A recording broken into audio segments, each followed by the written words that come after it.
Ang Roma ay natutulog pa ng marahang gumising ang liwanag ng Pasko ng pagkabuhay. Ang malamig na hangin ay dumaan sa mga lumang daan ng Vatikano, habang sa loob ng Casa Santa Marta, may isang kalmadong kaguluhan. Maaga pa, ngunit may kakaibang katahimikan. Hindi ito ang ordinaryong umaga. Ramdam ng lahat ang katapusan ay malapit. Sa isang silid sa ikalawang palapag, nakahiga ang isang matandang lalaki. Puting-puti ang buhok, may mga linya sa mukha, at ang mga matay tila laging nakatingin sa malayo. Siya ang Santo Papa. Hindi siya nagsasalita. Ngunit sa bawat galaw ng kanyang kamay, sa bawat tingin niya sa mga tao sa paligid, may sinasabi siyang hindi na kailangang bigkasin.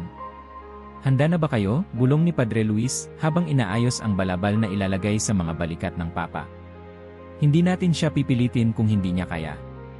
Hindi niya kailanman iniwan ang kanyang tungkulin, sagot ni Massimo, ang kanyang matagal ng tagapag-alaga.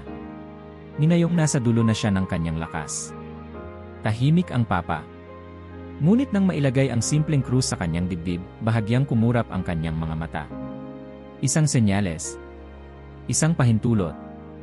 Isa ring paalam. Lumabas sila sa Casa Santa Marta bandang alas 9 ng umaga. Sa kabila ng kanyang panghihina, hiniling niyang makasakay sa Papamville, hindi upang magparada, kundi upang masilayan ang mga tao. Alam niyang ito ang huli.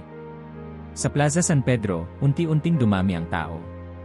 May mga batang bitbit ng magulang, mga madre sa gilid ng kalsada, mga dayuhan na walang maintindihan sa wikang Latin, ngunit nauunawaan ang presensya ng isang taong may ibig ipahiwatig.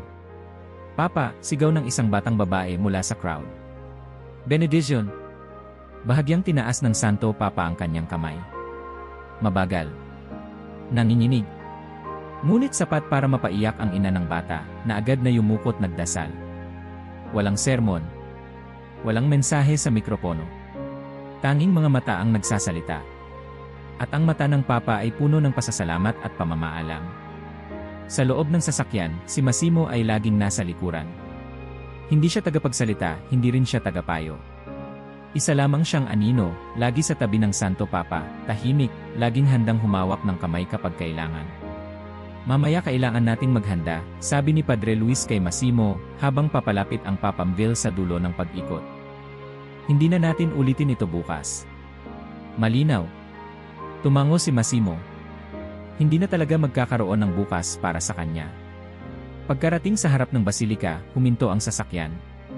Tumayo ang Papa, sa tulong ni Massimo at dalawang gwardiya. Bagaman kita ang hirap sa kanyang mukha, ngumiti siya sa mga tao. Isang maliit na sulyap, tila huling sulyap sa mundong ibabaw. Gracie, mahina niyang bulong, halos hindi marinig. Ngunit ang kamera ay nandoon.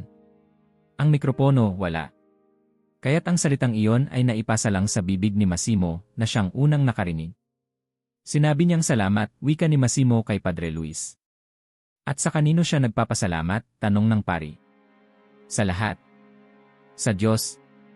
Sa mga tao. Sa buhay. Pagbalik sa Casa Santa Marta, dumiretso siya sa kanyang silid. Bago pa siya maupo sa kama, muling lumingon sa bintana. Sa labas, naroon pa rin ang ilan sa mga tao. Nag-aabang. Nakatingin.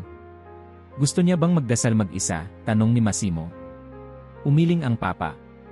Ipinatong ang kamay sa balikat ni Massimo, at saka tumingin sa imahe ng Birheng Maria sa sulok ng silid. Napakalambing ng kanyang titig, tila isang anak na nagpapaalam sa ina. Lumapit si Padre Luis, may dalang maliit na kandila. Para sa gabing ito, kung sakali. Hindi sumagot ang Papa. Ngunit tinanggap niya ang kandila, pinisil ng bahagya ang kamay ni Padre Luis. Mabuting gabi, mahinang sambit. Ang buong gabi ay naging parang liturhiya ng katahimikan. Walang bisita, walang kamera, walang media. Tanging ang mga taong tunay na nagmamalasakit sa kanya ang nandoon. Walang sermon. Walang huling tagubilin. Ngunit ang katahimikan ay nagsalita. At sa kabila ng katahimikan iyon, may isang tanong na unti-unting bumabalot sa lahat ng naroroon. Ito na ba ang huli? Hindi siya laging nakasuot ng puting sutana. Noong araw, isa lang siyang batang lalaki na tumatakbo sa mga kalsadang alikabok sa Buenos Aires. Anak ng mga imigrante mula sa Italia, lumaki siyang walang yaman sa bulsa, pero mayaman sa aral.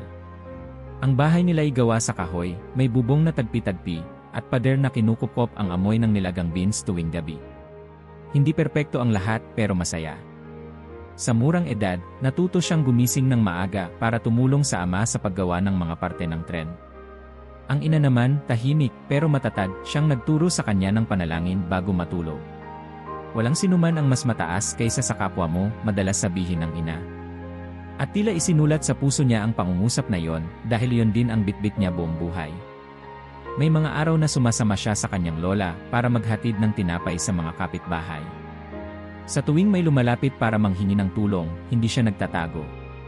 Sa halip, siya pa ang unang nag-aabot ng kamay. Isang beses, nahuli siya ng guro sa paaralan habang ibinibigay ang kanyang tanghalian sa isang kaklaseng hindi kumain. Hindi siya pinarusahan. Tiningnan lang siya sa mata at saka sinabing may misyon ka. Noong una, hindi niya alam kung anong misyon yon. Ang alam lang niya, may kakaiba sa tahimik niyang pagnanais na makinig sa kwento ng iba. Habang ang mga kaibigan niya ay naglalaro ng bola, mas pinipili niyang umupo sa tabi ng matatanda, tanungin sila tungkol sa kanilang kabataan, o pakinggan ang kanilang hinaing. Hindi siya palasigaw. Pero kapag nagsalita, nakikinig ang lahat. Pagdating ng kabataan, habang ang iba ay abala sa paghahanap ng pag-ibig, siya ay nahulog sa paniniwala. Hindi dahil sa relihiyon, kundi dahil sa pagkatao. Isang gabi, habang nagbabantay sa ospital kasama ang isang kaibigang may sakit, lumapit sa kanya ang isang madre at nagtanong, naisip mo na bang magpari? Hindi siya sumagot. Pero nang makauwi siya kinabukasan, inilabas niya ang lumang kwaderno at nagsimulang magsulat. Paano kung ang landas ko ay hindi para sa sarili, kundi para sa iba? Doon nagsimula ang tahimik na paglalakbay. Pumasok siya sa seminaryo, bitbit ang parehong kahinhinan na dala niya mula pagkabata. Sa mga unang taon, tahimik siyang mag-aaral. Mas pinipili niyang magluto sa kusina kaysa magsalita sa entablado. Hindi siya mahilig sa mga upuang may unan, mas gusto niya ang bangkong kahoy sa likod ng kapilya. May isa sa mga pari noon ang nagsabi, walang leader na ganyan, masyadong payak, masyadong mahiyain. Ngunit siya, sa kanyang katahimikan, ay nagkaroon ng kapangyarihang hindi madalas napapansin, ang kakayahang pakinggan ang mga pusong napagod sa pagsigaw. Nang maging pari na siya, hindi siya nanirahan sa bahay ng simbahan. Umupa siya ng maliit na silid sa isang eskinita malapit sa palengke. Araw-araw, naglalakad siya patungo sa simbahan, dinadaan ang parehong rota ng mga tindero at tambay. Hindi siya iniwasan. Sa katunayan, tila siya'y parte ng araw-araw nilang buhay. Padre, gusto mo ng empanada? Tanong ng isang matandang babae minsang dumaan siya. Kapag libre, tatanggapin ko. Kapag may bayad, unahin muna natin yung walang makain, biro niya. Sabay ngiti. May isang pagkakataon, may lalaking gumamit ng droga ang lumapit sa kanya, galit, umiiyak, lasing. Hindi siya umatras. Hinawakan niya ang balikat ng lalaki, tahimik lang, walang sermon. At pagkatapos ng ilang minuto, ang lalaki naupo sa tabi niya, humagulhol, at nagsabing, walang nagsikap umunawa sa akin maliban sa'yo. Hindi niya ito sinabi sa ibang tao. Ayaw niyang gawing kwento ang kabutihan.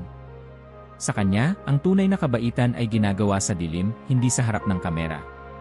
Dahil sa kanyang reputasyon bilang pari ng mga tao, unti-unting napansin siya ng mga nakatataas sa simbahan. Ngunit kahit kailan, hindi siya lumapit sa kapangyarihan.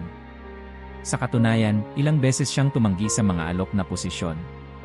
Mas kailangan ako sa kalye, paliwanag niya. Ngunit may mga misyon na hindi pwedeng takasan. Isang gabi, tinawagan siya ng isang obispo at sinabing kailangan siyang kausapin ng Vatican. Tahimik siya. Wala siyang sinabi. Pero kinabukasan, nag-empake siya ng isang bag, nagdasal, at naglakad patungong eroplano. Isang tahimik na paglalakbay patungong Roma. Isang desisyong wala sa ambisyon, kundi sa paninindigan. Hindi siya pumunta para mag-utos. Pumunta siya para maglingkod. Sa kanyang unang araw bilang leader ng simbahan, pinili niyang huwag gamitin ang sedan na may bandera ng Vatican. Sumakay siya sa lumang sasakyang ginagamit ng mga madre sa kusina. Nang makita ito ng mga gwardiya, nagtaka sila. Hindi ba't may nakalaan pong kotse para sa inyo? Tanong nila. Meron, sagot niya. Pero mas gusto ko yung may amoy ng tinapay kaysa amoy ng gasolina. Tumawa sila. Pero sa ilalim ng kanilang mga tawa ay paggalang. Dahil walang sinuman ang nakitang ganoon kahambing. Simula noon, hindi siya umupo sa trono. Umupo siya sa bangkong pareho lang sa inuupuan ng mga empleyado ng Vatican. Kumain siya sa parehong kantina, gumamit ng parehong kubyertos. Hindi siya nagpalagay ng telebisyon sa kanyang silid. Sa halip, may maliit siyang mesa at 2 upuan, isa para sa bisita at isa para sa kanya. Tuwing gabi, bago matulog, bumubukas siya ng maliit na kwaderno. Nagsusulat siya. Hindi sermon. Hindi tagubilin. Mga tanong. Paano ako naging mapagpakumbaba ngayong araw? May nakita ba akong Diyos sa mukha ng isa sa kanila? Walang sinuman ang nakakabasa ng mga ito. Tanging siya. At ang Diyos. Lumipas ang mga taon, dumami ang mga tao sa paligid niya. Ngunit nanatiling simple ang kanyang pamumuhay. Nang tanungin siya kung bakit hindi siya lumipat sa tirahang nakalaan para sa kanya bilang papa, sinabi lang niya, hindi ko kailangan ng palasyo para marinig ang tinig ng Panginoon. Marami ang nagtaka. Mas marami ang napahanga. Hindi siya nagbago. Sa kabila ng responsibilidad, nanatili siyang anak ng isang tagagawa ng tren. Hindi siya nagkunwaring banal. Sa halip, tinanggap niyang marumi rin minsan ang kanyang kamay, at doon niya mas nakikita ang pangangailangan sa awa. Bakit laging ikaw ang nauunang yumuko? Tanong sa kanya minsan ng isang batang seminarista. Dahil baka hindi na sila tumingin kung hindi ako unang titingin sa kanila, sagot niya. Sa ilalim ng puting damit ay isang pusong hindi naghahangad ng trono, kundi ng tunay na pag-unawa. At sa bawat kilos, sa bawat salita, binibigyang diin niya ang isang katotohanan, hindi mo kailangang maging makapangyarihan para maging mahalaga. Ngayong siya ipapalapit na sa dulo, ang lahat ng ito ay hindi lang alaala. Isa itong salamin kung sino talaga siya. Hindi siya isang institusyon. Hindi rin siya isang pamagat. Siya ay isang taong marunong makinig at marunong magmahal ng tahimik. At sa pagbalik niya mula sa plaza ng umagang iyon, ramdam ng bawat kasama niya sa silid ang bigat ng katahimikan. Hindi dahil ito'y bakante, kundi dahil po nito ng kwento. Ang kanyang kwento. At sa likod ng puting damit, nandoon ang batang lumaki sa Buenos Aires, marumi ang mga paa, punang tanong ang puso, pero buo ang pananalig na minsan, sapat na ang makinig. Sa gitna ng umagang payapa, unti-unting napupuno ang Plaza San Pedro. Ang araw ay hindi pa lubos na sumisikat, ngunit may sinag na gumagapang sa marmol ng plaza. Tinatamaan ang mga mukha ng mga taong tahimik na naglalakad, may dalang rosaryo, kandila, o simpleng dasal sa puso. Nasa likod ng gusali si Sor Magdalena, isang madre mula sa Palermo na sumama sa pilgrimage ng kanyang kongregasyon. Hindi niya karaniwang tinatapos ang Pasko ng pagkabuhay sa Roma, ngunit ngayong taon, naramdaman niya ang isang bagay na hindi maipaliwanag. Parang may tinatawag, bulong niya sa kasama. Sa kabilang bahagi ng plaza, isang lalaking hawak ang kamay ng kanyang anak ay nakatayo ng matagal na. Si Hasan, isang imigrante mula sa Albano, ay hindi Katoliko. Ngunit isang linggo na siyang nasa Roma, naghahanap ng direksyon, sa buhay, sa trabaho, sa pananampalataya. Hindi niya kilala ang papa ng personal, ngunit naramdaman niya ang pangangailangang pumunta roon. Hindi ko maintindihan, wika niya sa anak, pero pakiramdam ko, dapat natin siyang makita. Hindi kalayuan sa kanila, may isang binatang tila wala sa lugar. Si Luca, isang estudyanteng may suot na hoodie, naka-earphone, at may hawak na kamera. Hindi siya relihiyoso. Totoo nga, napunta lang siya roon dahil sa utos ng professor sa klase sa fotojournalismo. Ngunit habang tinitignan niya ang lente ng kanyang kamera, naramdaman niya ang kakaibang katahimikan sa paligid. At saka dumating ang papa. Dahan-dahan ang usad ng Papamville. Hindi ito mabilis. Hindi rin ito en grande. Walang tugtugin, walang anunsyo, walang sermon. Tanging ang marahang pag-ikot sa gitna ng mga tao. Sa unang tingin, para lamang siyang isang matandang mahina na hindi makalakad mag-isa. Ngunit sa mata ng libu-libong nandoon, isa siyang liwanag na bumubuntong hininga sa huling pagkakataon. Tumigil ang hininga ni Sor Magdalena. Hindi siya makakilos. Ang kanyang kamay na nakahawak sa rosaryo ay nanigas, at ang mga mata niya ay napuno ng luha. Hindi niya kailangang magsalita, sabi niya sa sarili, nagsasalita ang kanyang presensya. Si Hasan ay hindi rin makapaniwala. Sa dami ng mga leader na nakita niya sa palaging may mikropono, may kasamang 5 security, ngayon ay may isang matandang lalaki na halos hindi makagalaw, ngunit tila yakap ang buong plaza. Mama, tanong ng bata sa tabi niya, yan ba ang hari ng simbahan? Hindi sumagot si Hasan. Ngunit tumango siya at napangiti ng kaunti. Dahil ang sagot ay, pero hindi sa paraang iniisip ng marami. Ang kamera ni Luca ay biglang bumaba. Hindi niya alam kung bakit. Nakita niyang umaangat ang kamay ng papa, bahagya lang, nanginginig. Isang maliit na galaw, ngunit may bigat ng isang buhay. Walang salita. Walang utos. Isang paalam. Ang buong plaza ay natahimik. Walang pumalakpak. Walang sigaw. Tanging ang ihip ng hangin at ang mga mata ng tao ang nagsalita. Mayroong mga humawak sa dibdib, may yumuko, may lumuhod. Parang sabay-sabay nilang naramdaman ang isang bagay. Ito na ang huli. Ang mga madre ay nagsimulang humuni ng mahina. Isang awit na tila dasal. Isinabay ng ilan. Si Hasan ay napapikit. Si Luca, hindi na kumuha ng litrato. Tinitigan na lamang niya. Inukit sa alaala. Habang palibot sa plaza, ramdam na bumabagal ang mundo. Bawat segundo ay parang hininga na ayaw paalpasin.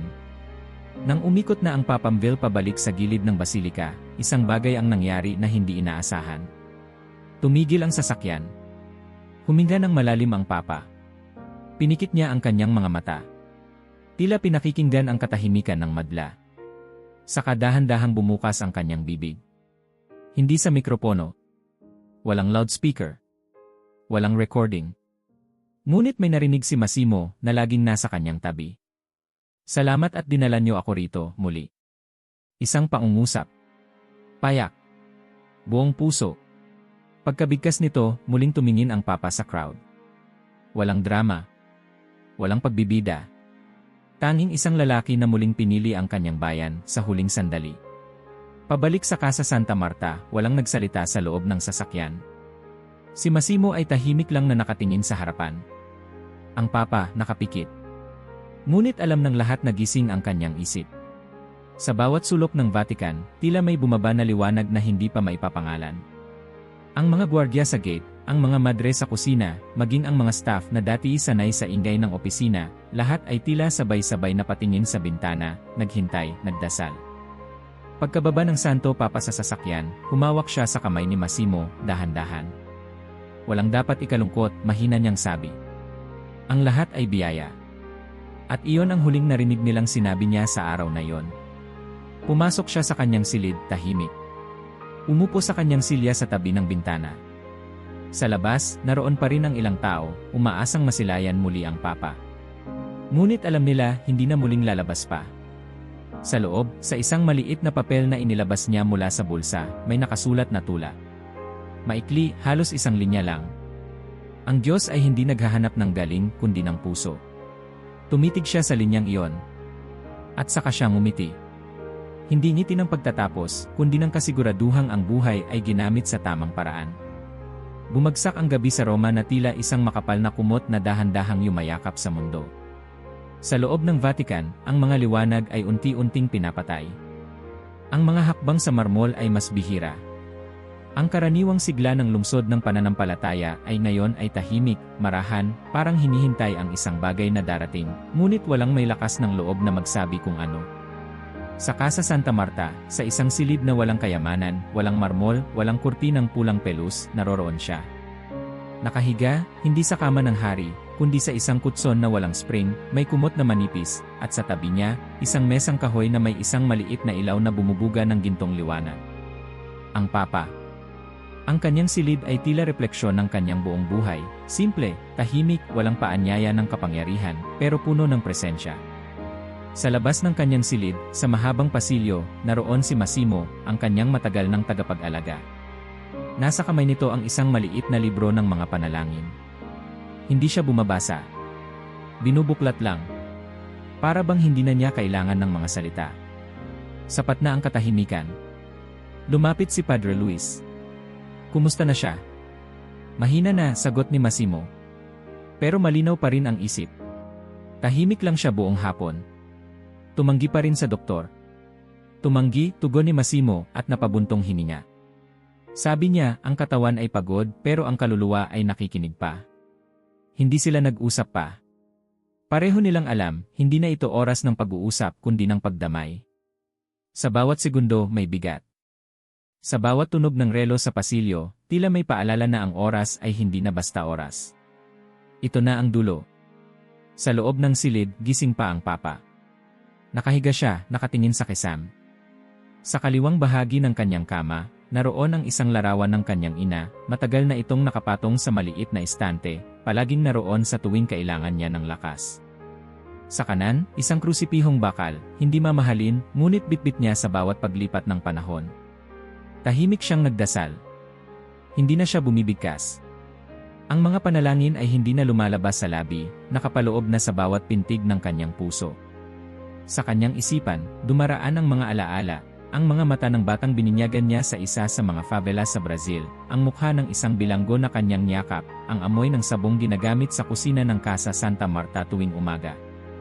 Narinig niyang bumukas ang pinto. Pumasok si Massimo, dahan-dahan. "Gusto mo bang inumin ang tsaa, santidad?" tanong niya, bagaman alam niyang malamang ay tatanggihan na naman ito. Ngunit laking gulat niya nang bahagyang tumango ang papa. Hindi ito dahil sa uhaw, kundi para pagbigyan siya. Isang pahiwatig ng tiwala. Isang maliit na, sa gitna ng mga huling hindi. Inalalayan niya ito. Pinainom ng kaunting mainit na tubig. Sa bawat hakbang, sa bawat kilos, walang pagmamadali. Parang ayaw nilang matapos ang gabing iyon. Pagkatapos, inilapag ni Massimo ang tasa sa mesa. "May gusto po ba kayong sabihin sa akin?" tanong niya, mahina. Hindi sumagot ang papa. Ngunit tumingin ito sa kanya, matagal. At sa titig na yon, naramdaman ni Massimo ang buo. Wala nang kailangang ipaliwanag. Ang pasasalamat, ang pag-asa, ang kabiguan, ang lakas, ang takot, ang pananampalataya, lahat ng iyon ay naroroon sa titig na yon.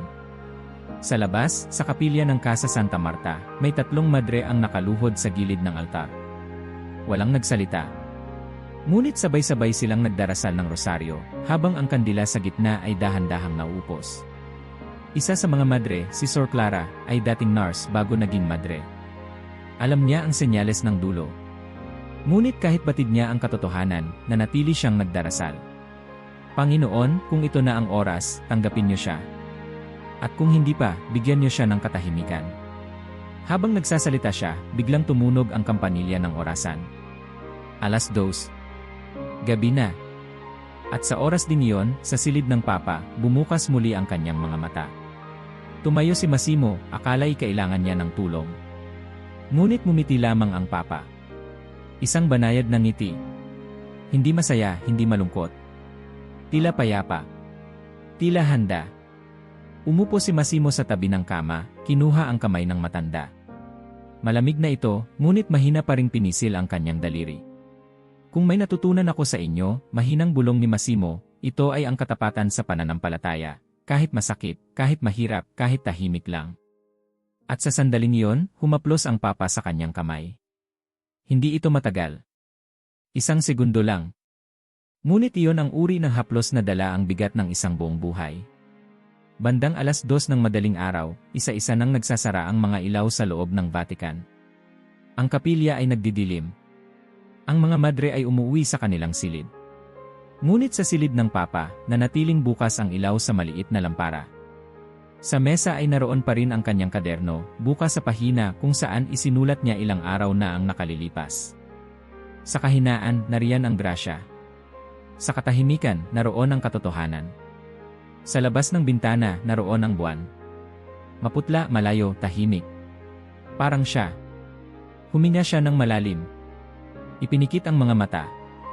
At sa katahimikan ng kanyang huling gabi, walang tunog ang nagsilbing pangwakas. Walang drama. Walang kamera. Walang eksena. Tanging ang isang silid na puno ng liwanag ng panalangin, at isang lalaki na tahimik na nagpapaalam.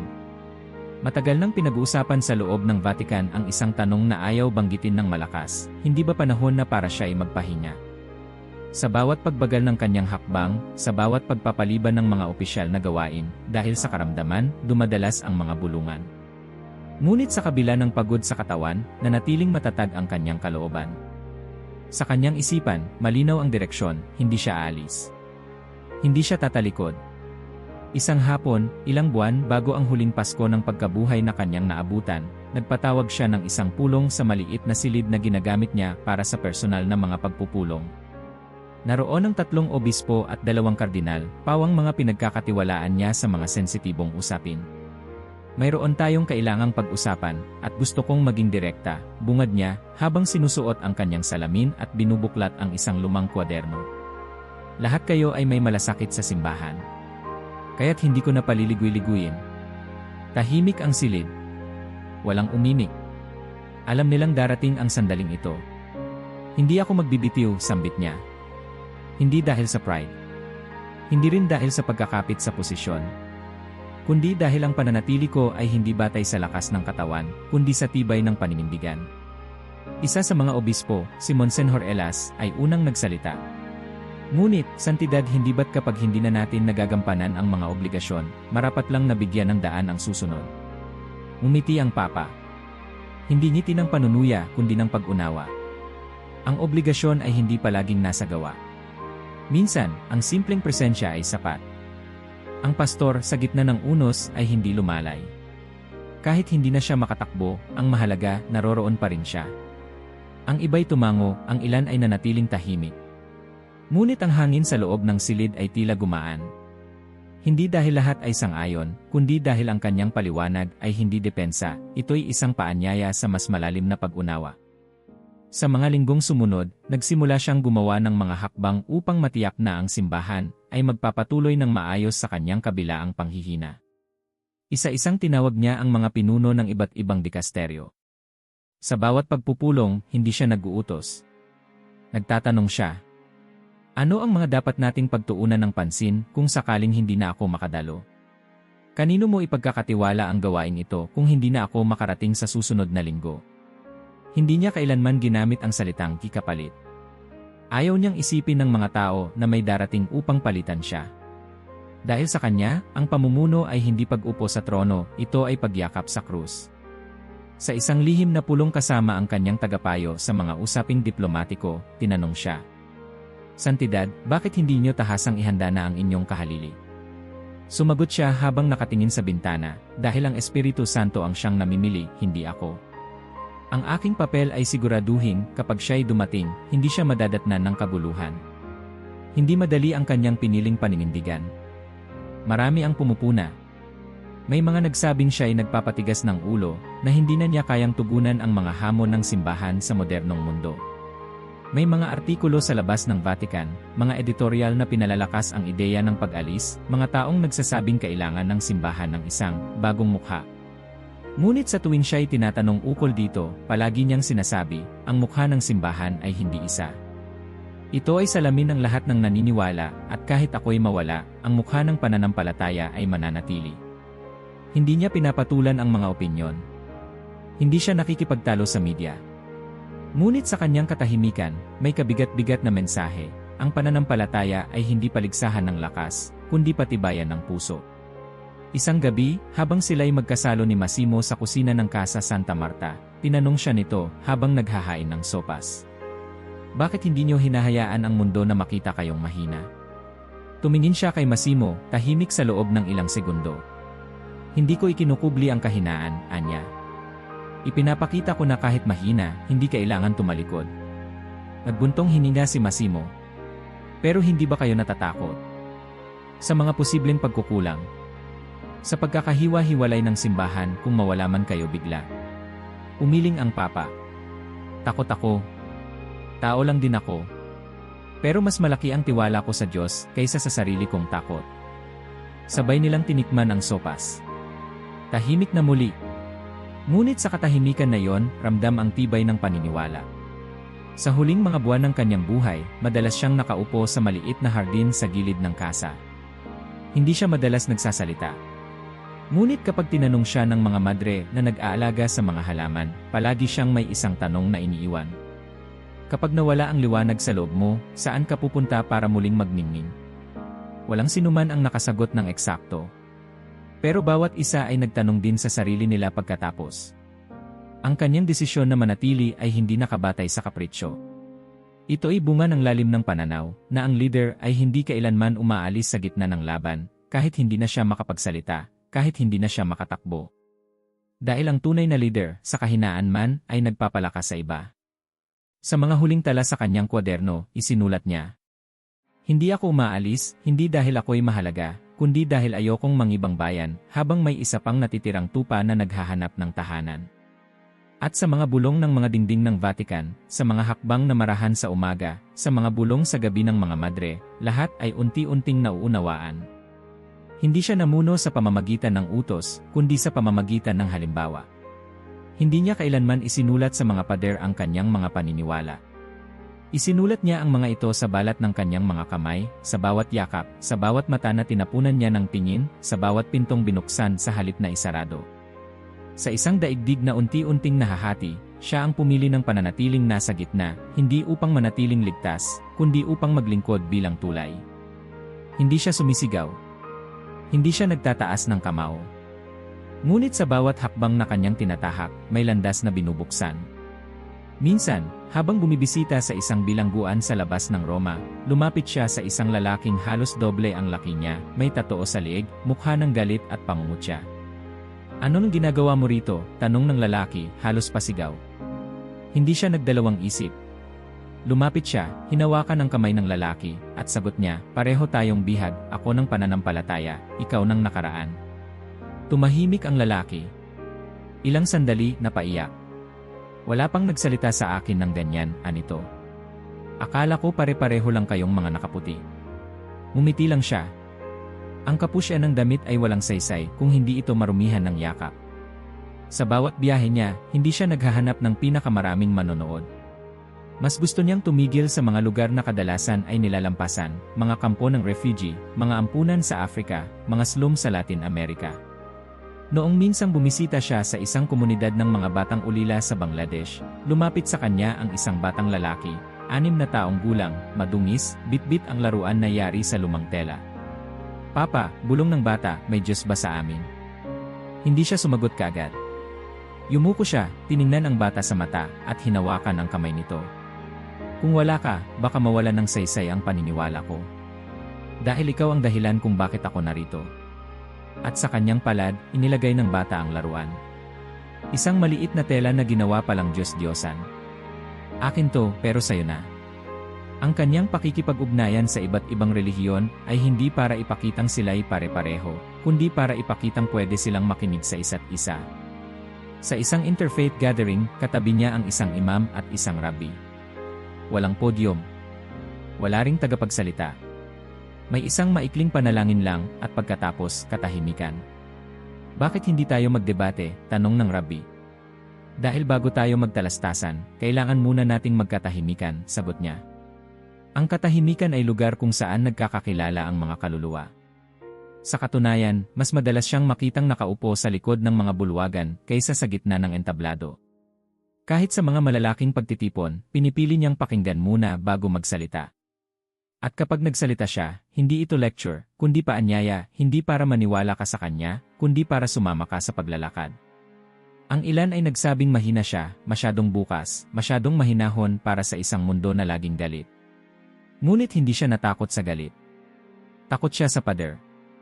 "Hindi ako natatakot sa mga taong sumisigaw," sabi niya minsang hinarap ang isang grupo ng konserbatibong pari. "Mas natatakot ako sa mga taong ayaw makinig." Iyon ang dahilan kung bakit hinayaan niyang buksan ang mga pintuan para sa mga hindi karaniwang tinatanggap sa simbahan, mga bakla, mga diborsyado, mga hindi naniniwala. Ang simbahan ay hindi klinika para sa mga malinis, minsan niyang sinabi sa isang closed-door meeting. Ito ay tahanan para sa mga sugatan. Marami ang tumutol. May mga lihim na liham ng pagtutol. May ilang opisyal na nagbanta ng pag-alis. Ngunit hindi siya nagbanta pabalik. Hindi rin siya umatras. Sa halip, tinawagan niya ang ilan sa kanila, isa-isa. "Hindi kita kaaway," sabi niya sa isa. "Ngunit hindi ko rin kayang isarado ang puso ko sa isang taong kailangan ng gabay." Hindi siya gumamit ng malalaking kampanya. Wala siyang slogan. Wala siyang political agenda. Ngunit sa isang pagkakataon, isang batang Muslim ang pinayagang pumasok sa Vatican Library upang mag-aral ng kasaysayan. "Hindi po ba ako bawal dito?" tanong ng bata, bitbit ang kanyang kwaderno. "Tanging ang galit ang bawal dito," sagot niya. "Ikaw, dala mo ang pag-asa." Noong bumisita siya sa isang lugar na nasalanta ng bagyo sa Asia, walang media. Wala rin siyang dalang donasyon. Ang dala lang niya ay isang pares ng bota at isang lumang payong. Nang matanong siya kung bakit siya naroon, kahit hindi na niya kayang tumulong pisikal, ang sagot niya. Hindi lahat ng sugat ay naghahanap ng lunas. Minsan, sapat na ang pagdamay. Sa maraming pagkakataon, tinanggihan niya ang mga seremonya ng karangalan. Isang beses, inalok siya ng isang bansang Europeo ng pinakamatayog na medalya para sa kanyang gawain pangkapayapaan. Hindi ko kailangang parangalan para gawin ang nararapat, sagot niya. Mas pipiliin ko ang isang simpleng sulat mula sa isang batang nagsimulang magdasal, kaysa isang gintong bitbit sa dibdib. At sa araw ding iyon, natanggap niya ang isang liham mula sa isang batang babae na nagsabing, "Salamat, Papa. Dahil sa iyo, kinausap ko ulit ang tatay kong matagal kong kinasamaan ng loob." Tumitig siya sa liham, pinikit ang mga mata, at ibinulsa ito. "Ito ang pinakamatimbang na parangal ko," anya kay Massimo. Wala siyang libro ng mga batas. Hindi siya abogado ng doktrina. Siya'y naging saksi ng tao. Nang minsang may humarap sa kanya, isang madre na pinagbawalang bumisita sa kulungan ng mga babae, dahil raw sa protokol, tinawagan niya mismo ang warden. Kung ang simbahan ang dahilan kung bakit hindi niya maabot ang mga bilanggo, ako mismo ang lalakad sa gate. Pagkalipas ng isang linggo, siya mismo ang pumasok sa kulungan, bitbit ang madre. Doon niya hinugasan ang paa ng isang babaeng dating kasapi ng sindikato. "Hindi ako narito para patawarin ka," anya. "Narito ako para alalahanin mong hindi ka nakakalimutan." Sa kanyang mga huling taon, kung kailan mahina na ang kanyang katawan, hindi rin niya tinigilan ang pagtanggap ng mga sulat mula sa mga ordinaryong tao. Araw-araw, pinipili niyang basahin kahit isa. Hindi dahil gusto niyang makialam, kundi dahil gusto niyang marinig ang mundo sa labas ng palasyo. Ang leader, sabi niya, ay hindi nagpapakain lang ng sagot. Dapat muna siyang kumain ng tanong. At sa bawat tanong na natatanggap niya, tungkol sa kasal, sa kasalanan, sa pagdududa, sa depresyon, sa kawalang katarungan, palagi niyang inuuna ang pag-unawa. Ang kanyang mga hakbang ay hindi laging naririnig. Hindi headline. Hindi trending. Ngunit para sa libo-libong mga taong nakasalubong niya, hindi sila kailanman tinuruan. Sila ay pinakinggan, tinanggap at minahal. At sa huling mga araw, habang siya ay humihina na, patuloy pa ring dumadating ang mga liham, ang mga alaala, ang mga kwento. Isang kapirasong papel ang naiwan sa kanyang mesa bago siya tuluyang nanahimik. "Hindi mo ako binago gamit ang salita, Papa. Binago mo ako sa paraan ng pagtitig mo sa akin, parang ako'y may kwenta." Tahimik niyang binasa ito. At gaya ng palagi niyang ginagawa, itinupi niya ito at itinago sa bulsa. Dahil siya ay hindi isang revolusyonaryo.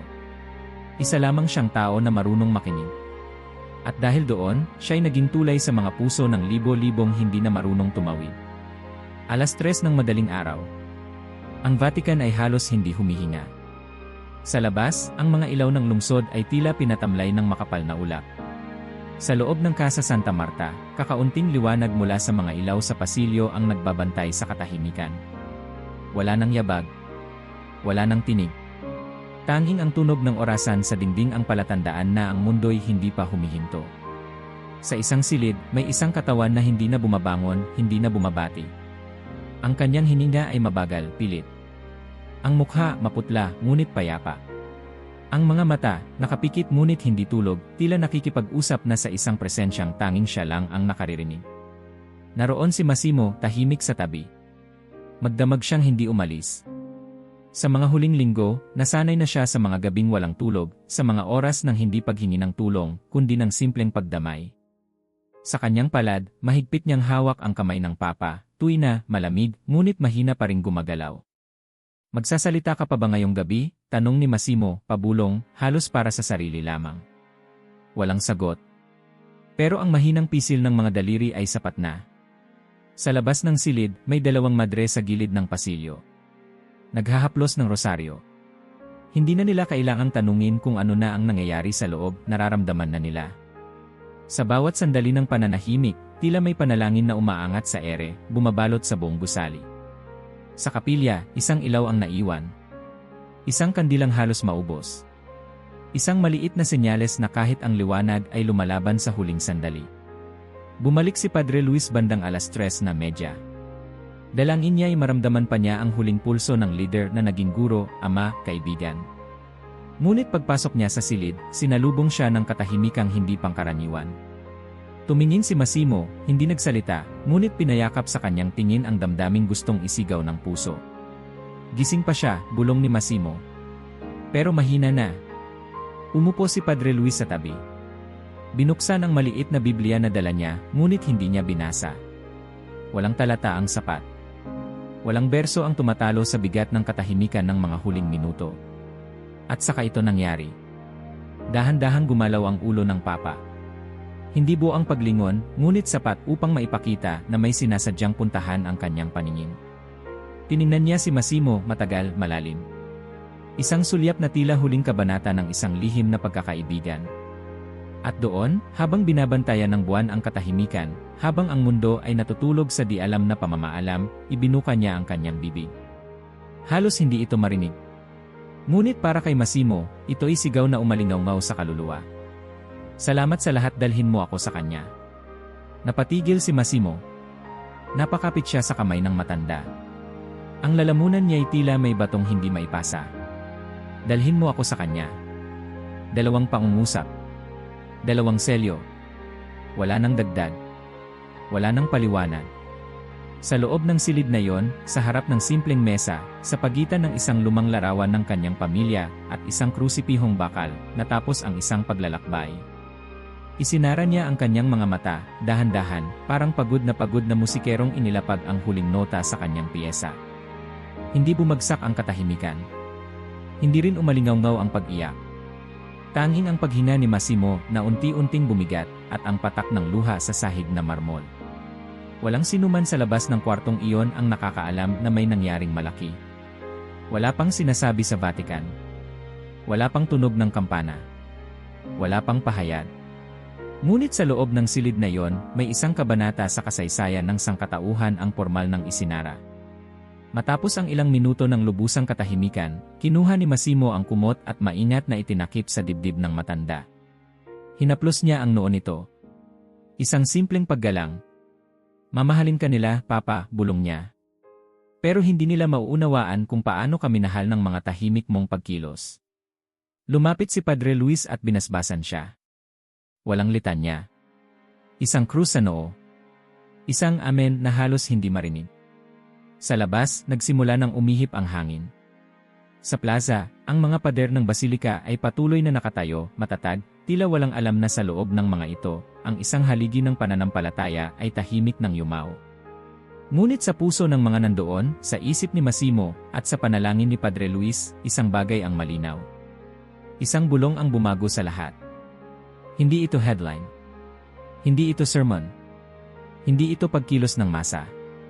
Isang bulong lang.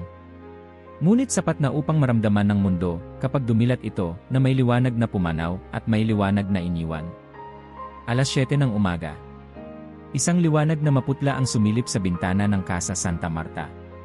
Sa kabila ng mahimbing na katahimikan ng gabi, ang mundo ay hindi pa rin batid kung ano ang nawala sa kanya habang ito'y natutulog.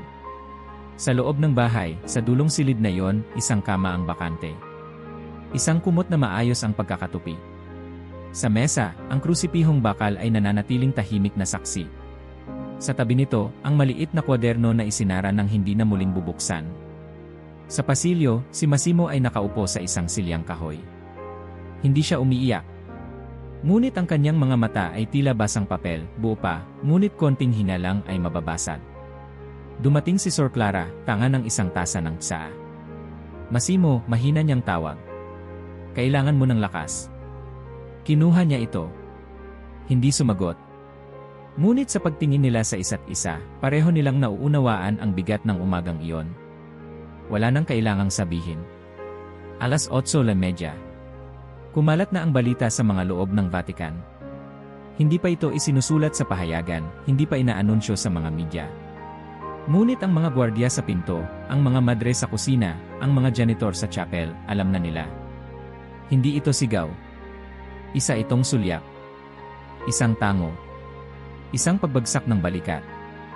Isa-isang nagbabago ang lakad ng bawat isa, mas mabagal, mas maingat, tila naglalakad sa ibabaw ng dasal. Si Padre Luis ay bumaba sa kapilya upang ihanda ang unang misa ng araw. Hindi pa niya iniutos na ipatugtog ang kampana. Hindi pa siya nagpapaanunsyo. Ngunit sa kanyang puso, alam niyang ang bawat hakbang niya ay isang pagsisimula ng pagluluksa. Bandang 9:00, ilang staff na hindi karaniwang nagsisimba ang pumasok sa kapilya. Walang sapilitang paanyaya.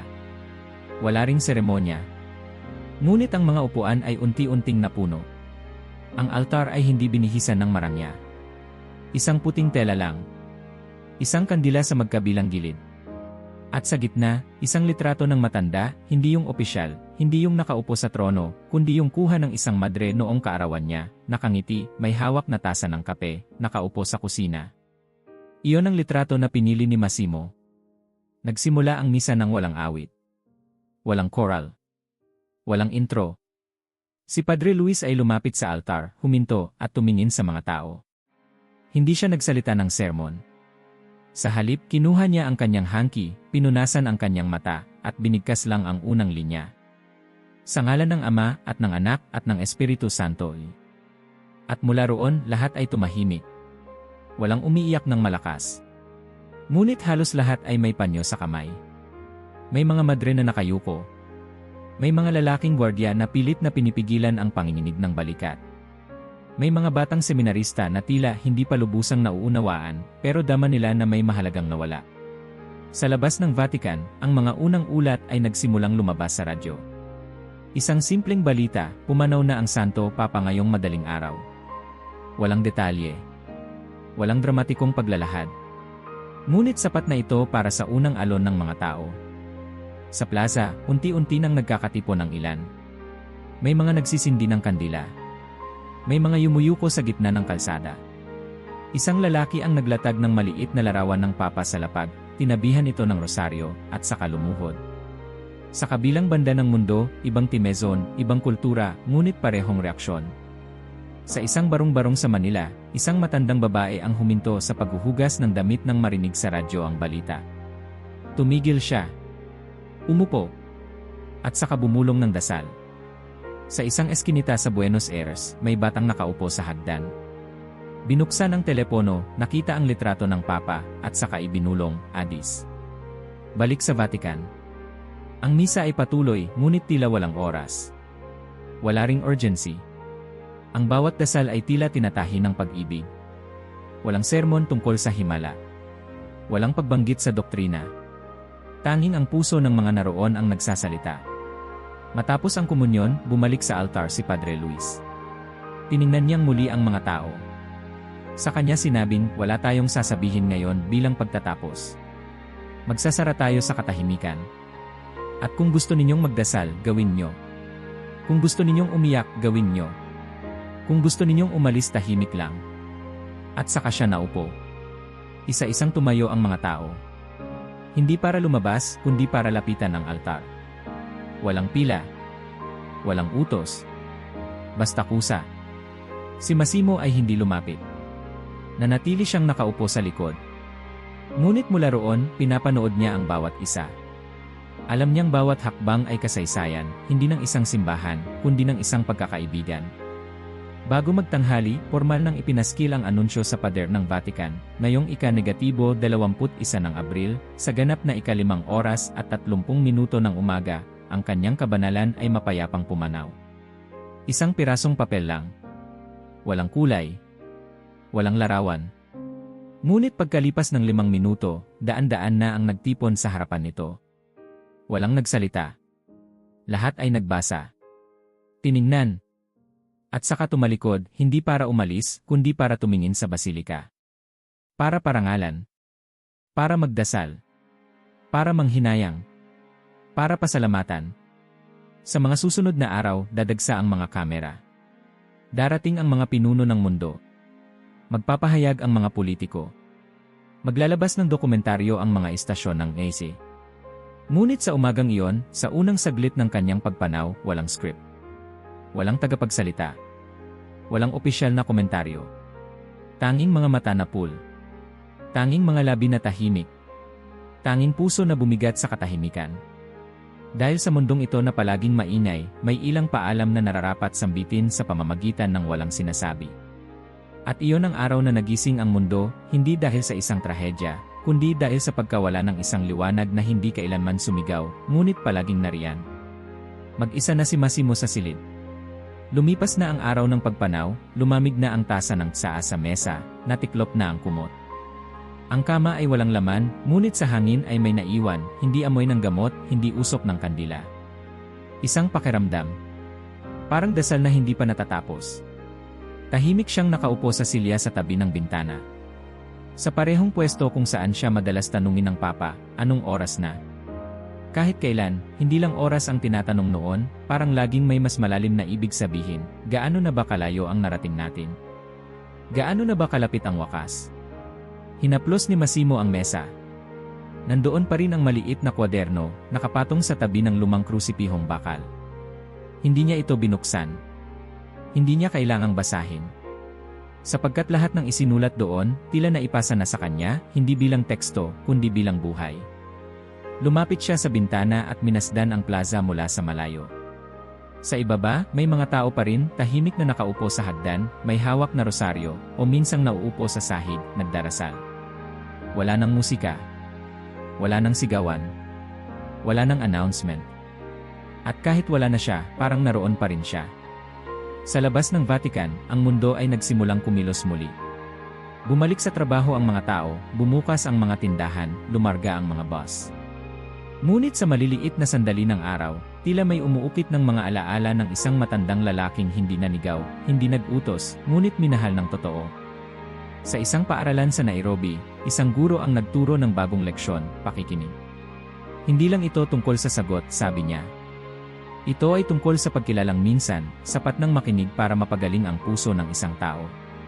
Sa isang simbahan sa Lima, ipinalit ang larawan ng Papa, hindi na sa loob ng opisina ng obispo, kundi sa pasilyo kung saan dumadaan ang mga bata. Dito natin siya ilagay, sabi ng janitor. Para makitang kahit ang pinuno ng simbahan ay marunong yumuko. Sa isang kulungan sa Palermo, isang lalaki ang nag-ukit ng maliit na krus sa pader ng kanyang selda. Para sa taong hindi ako tinanong kung ano ang kasalanan ko, sabi niya, kundi tinanong kung gusto ko pa bang magsimula ulit. Balik sa silid, si Massimo ay naupo muli. Sa kanyang palad ay isang papel, sulat kamay ng Papa, na iwan sa mesa. Iyon ang huling isinulat nito bago ang huling gabi. Maikli lang. Kung minsan, hindi mo kailangang gumawa ng ingay para may mangyari. Kailangan mo lang manatili. Sa tabi. Sa ilalim. Sa likod. Pero nariyan. Pinikit niya ang kanyang mga mata, at sa isip niya, bumalik ang huling sandali. Ang pagtingin. Ang bulong. Ang mahina ngunit malinaw na, dalhin mo ako sa kanya. Hindi iyon utos. Hindi rin iyon hiling. Isa yung tiwala, ibinibigay sa kanya hindi bilang tagapag-alaga, kundi bilang kaibigan. Isang paanyayang panatilihin ang liwanag kahit wala na ang ilaw. Makalipas ang ilang linggo, may isang artikulo sa isang pahayagan sa maliit na bayan sa Argentina. Ang pamagat, ang Papa na hindi natin nakalimutan. Walang detalye ng politika. Walang datos ng pamumuno. Ang nilalaman, mga kwento ng mga taong binago niya nang hindi nila namamalayan. Sa isang coffee shop sa Krakow, may nakapaskil na quote sa pader. Ang totoong lakas ay hindi sigaw. Ito'y yakap na hindi umaalis. Sa isang pulubi sa ilalim ng tulay sa Roma, isang larawan ng Papa ang nakadikit sa kanyang bag, hindi ko siya nakita ng personal, anya, pero ramdam ko siyang nakaupo sa tabi ko kapag walang kumakausap. Si Massimo, ilang buwan matapos ang paglisan, ay nanatili sa Casa Santa Marta. Hindi bilang empleyado. Hindi rin bilang saksi ng kasaysayan. Nanatili siya bilang tagapag-alaga ng isang alaala. Tuwing gabi, bumababa siya sa kapilya. Walang sinasabi. Nakaupo lang. Minsan may dalang sulat mula sa isang bata. Minsan may litrato. Minsan, wala. Ngunit sa bawat gabi, nagdadala siya ng isang tahimik na paggunita, na may isang Papa na hindi kailanman umalis sa gitna. At sa paglipas ng mga taon, habang nagbabago ang mga leader, habang dumarami ang mga pag-uusap, mga proyekto, mga dokumento, may nananatili sa hangin. Isang tunog na hindi tunog. Isang presensya na hindi katawan. Isang mensaheng walang tinta, walang firma, walang opisyal na seal, pero nandoon sa bawat mata ng isang taong pinakinggan, sa bawat palad na pinisil, sa bawat puso na muling naniwalang maaari pa ring magbago ang mundo. Hindi siya nag-iwan ng testamento. Hindi siya nagtayo ng monumento. Ang iniwan niya ay isang buhay, tahimik, totoo, matatag. At dahil dito, kahit wala na siya, ang kanyang presensya ay nananatili. Sa tuwing may umuyuko para unawain. Sa tuwing may humahawak sa kamay ng isang iniwan. Sa tuwing may nagtatangkang maging tulay sa halip na pader. Dahil minsan, sapat na ang isang sulyak. Minsan, sapat na ang isang bulong. At minsan, sapat na ang isang buhay, hindi para magbago ang lahat, kundi para hindi na natin malimutan kung paano dapat mabuhay. Mag-subscribe sa channel na ito, sama-sama nating panatilihin buhay ang diwa ng pakikiramay, kababaang loob, at katapangan na napakaganda ng katawan ni Francis. Naway sumainyo lagi ang kapayapaan.